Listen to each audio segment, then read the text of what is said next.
David Acera presenta el espectáculo teatral Los cuentos de Pablo Miaja.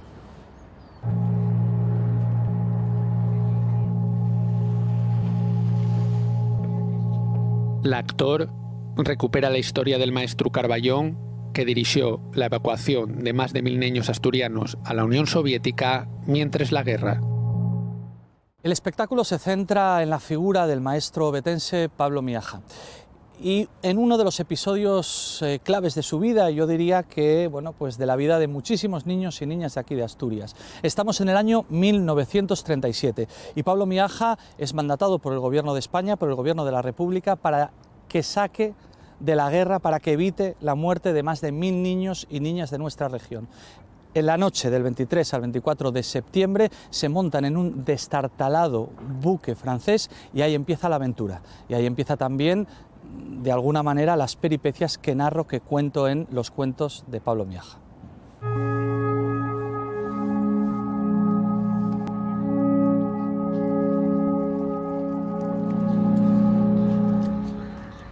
Es un espectáculo de narración oral. Es un espectáculo basado en la magia de los cuentos. Hay evidentemente un contexto, se habla sobre lo que sucedía en nuestro país en esos años, pero fundamentalmente yo me imagino lo siguiente, y ahí surge el espectáculo. ¿Qué haría un maestro de escuela con más de 1000 niños en el mar a bordo de un buque destartalado? Para que ellos estén tranquilos, entre bombas, entre tensión, pues yo pienso contarles cuentos.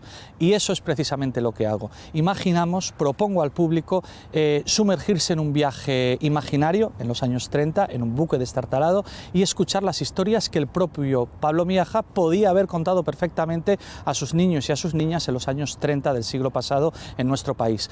Nos sumergimos en mitos, pero también en fábulas y también en historias claves que se contaban mucho y que se siguen contando, como los cuentos de Andersen.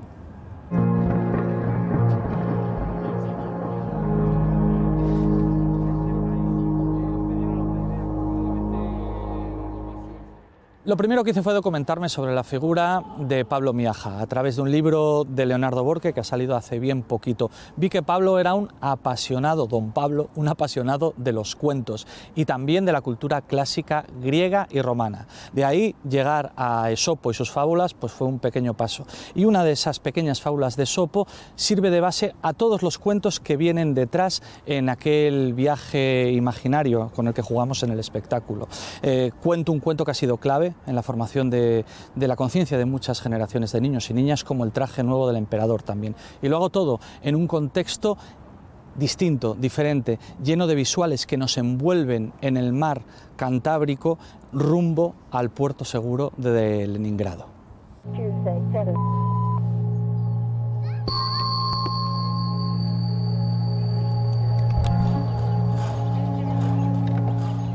Es un espectáculo de inmersión. Vamos a jugar a irnos a otro momento histórico y para eso jugamos con distintos espacios. Un primer espacio donde nos acercamos a la vida cotidiana de la España de 1930 y después el estallido de la Guerra de España o Guerra Civil. Intento trasladar con respeto, con tranquilidad, con calma, con cariño, pero parte de la angustia que puede suponer sobre una persona el estallido de una guerra, tomar conciencia de dónde estamos, despedirnos de nuestros padres y de nuestras madres y embarcarnos con un maestro ya mayor en un buque.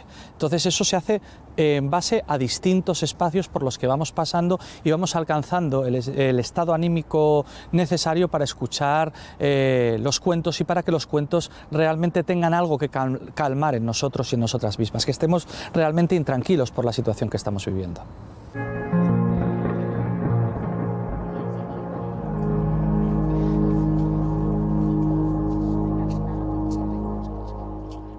Cuando empecé a trabajar en el espectáculo, así lo que me sorprendió fue que no encontré ni una sola referencia de ningún espectáculo de artes escénicas en sentido amplio, ya sea teatro, ya sea narración, ya sea danza, centrado en la Guerra de España y dirigido al público familiar y también a los niños y a las niñas. Y esto me sorprende, creo que es una anomalía.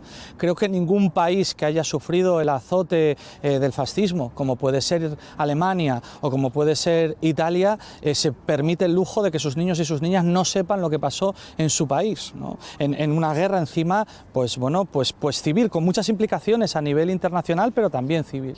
Y creo que es algo pendiente.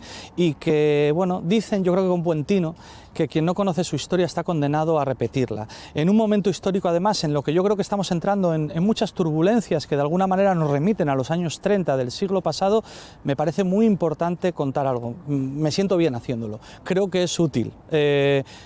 Pues seguramente también sea valiente, porque en nuestro país, pues yo creo que la gente no se ha atrevido a hacerlo hasta ahora. Y creo que ya es hora de que cada vez más gente levante la voz, explique con claridad, con total respeto a la conciencia en formación de los niños y de las niñas, pero también con claridad lo que pasó en su país y por qué no puede volver a pasar.